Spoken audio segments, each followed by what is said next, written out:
Manchester United look as if they are set to qualify for the Champions League next season. But how do you revamp a squad when you have no money and you don't have enough players? Hi, I'm Wayne and welcome to Goals by the Numbers. Let's just get straight into it. So, Manchester United currently sit in third behind Manchester City and Arsenal with 7 matches to play. And looking at their squad and the fact that they only have to play 1 match a week, they are coping quite comfortably with the depth that they have.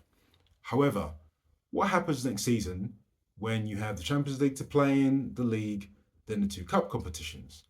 This current squad is not going to survive because it's just frankly not deep enough. So that got me thinking. In the last few summers, since Ineos became part of the wider ownership, there seems to be a bit of a pattern that has started to emerge. Manchester United tend to spend about £180 million a year, and the players they sign tend to be about 60 million max. So, if we apply the same thing to this summer, a World Cup summer no less, we can make certain assumptions about what they might do. Now, stay with me.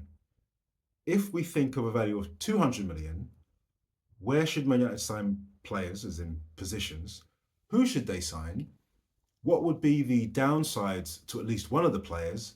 And what position is going to be just too difficult to replace because it's not as much of a priority? So, the current squad. So here you can see the current squad. Now, of course, some assumptions. And yes, I know, if, but I mean, you need to have some kind of assumptions to sometimes make conclusions when you don't have all the information, right? So, looking at the current squad, if we assume the team is going to have Michael Carrick as the manager going forward and the formation is going to be the same, some gaps start to emerge. So far I can see there is a need for at least 2 more attacking players, as in the player behind the striker, and 2 more centre midfielders. Now, in conjunction with this, the easiest way to generate funds to buy players is to sell players. And then there's players whose contracts have run out. And with those players in mind, we have the following. So Casemiro, we know, is going to be moved on, as well as Sancho, Malacia and Heaton. Now, of this 4, Casemiro is the most significant one simply because he's actually actively playing matches for Manchester United. Heaton and Malacia are in the squad, but they're not playing anywhere near the amount of minutes. And of course, the last time we saw Malacia, he got turned inside out and a Newcastle player scored a winning goal. Then we move on to the bomb squad. Now, this is where it gets interesting because these are a bunch of players who are in a bit of flux at the club. Some are on loan, some are actually still at the club and just not getting any minutes. So again, with the assumptions to draw conclusions. Ugarte and Xerxes currently at the club but playing virtually no minutes. Now, common sense would say to me, as a player with any level of ambition, if you have a manager who's come in and you are playing a limited number of matches, you kind of do question and wonder what your place in the squad is. Now, Xerxes, almost immediately after he joined, there was already talk about him going back to Italy. So I think, okay, he is a good player, but if he has to go back, he has to go back. Ugarte, on the other hand, he seems to be a type of player that was bought for a very specific need. Then the club realised, actually, we don't have this need, and now he's kind of stuck in a state of flux. But again, like Xerxes, just not playing. Then we will move on to players who are out on loan. So we have Andre Onana, Marcus Rashford, and Rasmus Højlund. Now, Rasmus Højlund has a deal agreed that if Napoli qualify for the Champions League, a clause is triggered and he automatically becomes a Napoli player and he moves on. Rashford has a loan with Barcelona where if a fee is paid, he can then go, otherwise he comes back to the club. And Andre Onana just has a straight loan. So that takes us back to the squad I built with the current players who are here, removing the players who are and should be moving on, and then we kind of progress from there. So this is where I would have to mention something crucial. We don't know the state of the finances of the club. because there was the period of removing a lot of staff. And then the club then spent money in the summer. Okay, fine. Was it a bit of a ruse? We don't know. But again, we're going to work on the assumption that this same amount of money or a similar amount of money is going to be looked at to spend and acquire players.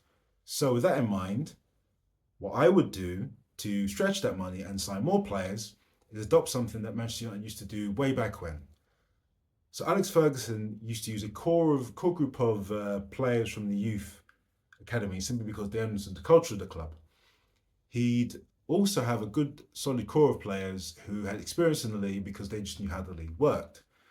Then he'd drop in some experience and then maybe a star player if it was possible. And with that, these are the following players I would look to acquire. So the first player would be Michael Keane.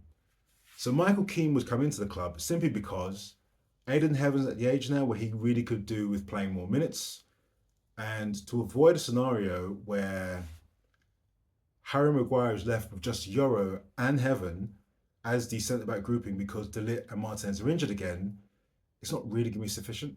So again, this isn't purely about quality of player. This is about experience and being able to work through the league week in, week out, whilst also giving Aidan Heaven the opportunity to go somewhere else, out of the spotlight, and really rack up those minutes so he can come back to the club and just contribute more going forward. So Michael Keane, ex-Man United product, he's been playing in the league for so many years now. And why I would go for him more than anyone else is, at his age, I think it'd be an easier sell to say to him, look, you've been an academy prospect, you've moved on, played for other clubs, and now we need you to come back in and just be a solid pro. You're probably fifth in the pecking order, but your contract has expired, so we can give you a good salary, a good signing on bonus, and just have you sitting there, just ticking over, keeping things going. And if Euro, again, a younger player, less experienced, has a bit of a period where he goes downhill, you can step in, we can take the pressure off him, give him a couple of weeks off, and you can go back in. So I think that's the first thing I would do and the first signing I would make.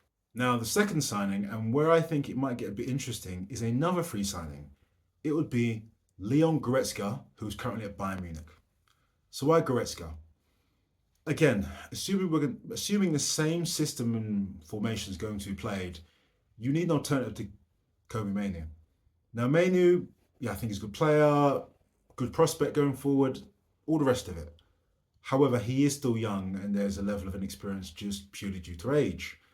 Now, if you got in someone like a Leon Goretzka, who's coming towards the end of his career, 1-2 year contract in a similar fashion to Christian Eriksen, you're bringing in experience, you're bringing in European experience, and with a midfield, which only has Mainoo, you need someone who's just essentially not going to be a kid.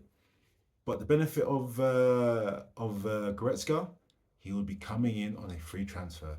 So far, two players, both experienced, coming into the squad and plugging vital roles, really. So, moving on from Goretzka, the next signing and the first time that actual money will be spent will be on Joao Gomes, who's currently at Wolves. Now, why Gomes? The benefit of Gomes is he has played in the Premier League for a couple of seasons, and yes, he's now playing for a team that are at this point very likely to be relegated. However, as an alternative to Mainoo and whoever he's partnered with as the absolute starters, pairing Joao Gomes and Goretzka means you've got Goretzka's experience, the fact that Goretzka is an absolute, well, not absolute giant, but the fact that he is tall, so he's good for set pieces, which replaces the Casemiro element. You've got Gomes, who knows the league, has legs, and can make sure he doesn't get caught out due to just the pace of the Premier League. His numbers are good, and tackling's quite a high metric, but that's probably because he's playing for a weaker team, so he has to do more of the dirty work. However, he'd probably be valued at about 50-60 million if Wolves were staying in the Premier League. But if they're going to go down, we're now looking at a potential 30 if the right kind of deal can be made and he can kind of push to get out of the club. And as Wolves could be officially relegated in the next few weeks, as Manchester United officially qualify for the Champions League, These three players could probably be acquired and confirmed. Well, not Keane officially, because you can't sign a free transfer in the Premier League while the season's going. But talks and links and whatever. You could get two of these officially done before the season's over, so you can always start to see the makeup of the squad going forward. Okay, so this is actually now where it gets kind of interesting, and I guess this is also the point where I'm going to get the most pushback, I suppose, from others.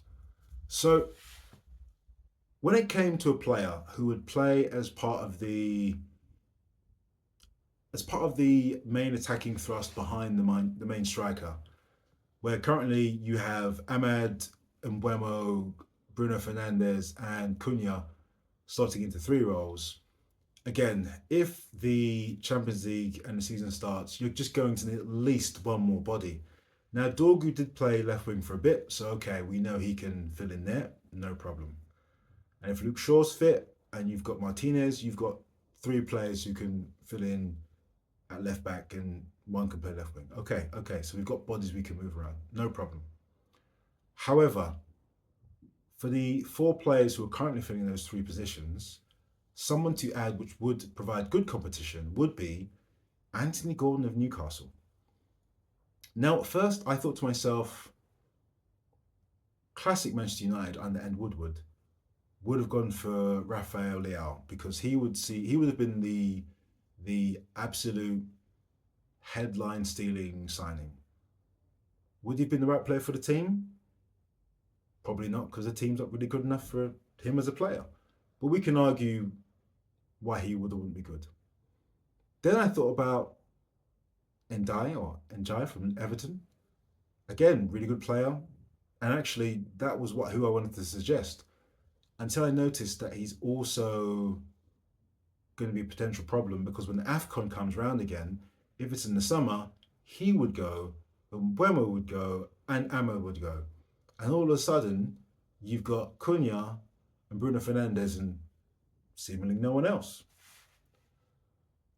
So that's why I settled on Anthony Gordon. Now, assuming Newcastle don't finish in the Champions League place, because at this point, I think mathematically it's not possible for them to do so. With Manchester United spending 60 million, or in and around 60 million, on their three attackers last summer, that being Sesko, Cunha, and Mbeumo, I think a deal could possibly be done with Newcastle. I say possibly. I think you'd have to go as high as 70, but 60, 70, still in the same ballpark. And that might be enough, or should be enough, to get Anthony Gordon. Now, why him specifically? Good work rate, can play in the left wing, can play in the right wing, can play up front. So all of a sudden, you've got more options in a match when you play against specific teams, which might be difficult to break down. You can imagine a scenario where you say, okay, we're going to move Cunha to the left, Gordon to the right, Ahmad through the middle, and you just have more tools to use to break down different problems. So that's why I'd go for Anthony Gordon. This season, he hasn't scored that many goals and assists. However, Newcastle aren't doing as well, but his numbers aren't that far away from like a Cunha. It's Bruno who's the real massive standout this season across the whole league. So thinking back to the image of all the players and the gaps where we need to fill people in, you're now starting to get a picture where actually there's only three places left to be filled. And one of them being the starting midfield position alongside Kobbie Mainoo. So for me, looking at stats, player, and everything else, well, stats of the player, same thing, I guess. I'd personally go for one or two players. As the club do like the idea of buying domestic players, that would effectively rule out someone like a Stiller from Stuttgart. Though, good player, stats are good. It would be nice if he could be bought. But again, because we have no idea of the actual finances at Manchester United, we're going to go for Goretzka as like a short-term option because he's free and experienced. So you have this. It all depends on the kind of team Manchester United want to be. If you want to be the kind of team who dictates play, controls possession, and possession is really important, you want a player similar-ish to Kobbie Mainoo. But I don't think that's the way they're going to go. I think they're going to go for players who are more dynamic and runners.